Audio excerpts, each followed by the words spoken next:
Ils respirent la bonne santé. La joie de vivre se lit sur leur visage. Dans la chaleur de maman Akabla, au bâtiment 11 du village SOS d'Abobo. Ces jumeaux ont perdu leur mère biologique à l'accouchement. Maman Akabla se souvient encore de leur arrivée ici au village SOS d'Abobo. Quand ils arrivaient, ils avaient 3 mois, ceux-là. Ils avaient 3 mois. Alors le premier contact, oui, c'était bon. Ils n'ont pas pleuré. Quand je les ai pris, leur maman m'avait dit, celle qui les avait accompagnés, c'est-à-dire une parente à leur papa, parce que c'est des enfants qui ont perdu la mère à l'accouchement. Voilà. Donc, on les a reçus ici et on dit qu'ils ne vont pas chez les gens. Mais quand moi j'étais là, quand j'ai tendu la main, l'enfant a dormi jusqu'au petit matin.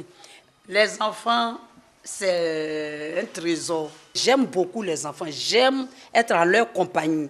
C'est des enfants, ils sont adorables parce qu'ils sont sans défaut, ils sont naïfs, innocents, ignorants. Vraiment, je les apprécie beaucoup. Comme ces jumeaux, les enfants arrivent au village SOS d'Abobo de divers horizons. Leur prise en charge adéquate, un défi pour le village SOS. Ici, nous recevons des enfants qui viennent généralement avec des blessures, avec des traumatismes. Voilà, il faut pouvoir les suivre, avoir un suivi psychologique, un encadrement très rapproché pour que ces enfants-là puissent dépasser leur situation et pouvoir s'insérer de façon correcte dans la société. Confronté à ces difficultés, le village SOS d'Abobo peut compter sur le soutien de ses partenaires, parmi lesquels l'ambassade d'Israël en Côte d'Ivoire. Ce jeudi, les Israéliens ont fait un don de matériel médical au village SOS d'Abobo. Les relations entre l'ambassade d'Israël et le SOS Village s'étalent depuis mon arrivée ici, ça fait presque 2 ans. Et c'est une activité qui va aider les enfants, et pas seulement les enfants, et aussi la communauté autour.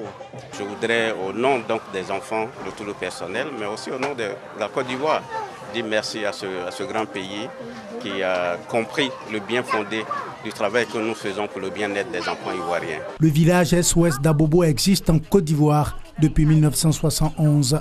Il est fondé sur la conviction qu'un enfant a toutes les chances de pouvoir se construire ou se reconstruire s'il se sent aimé et s'il peut aimer en retour.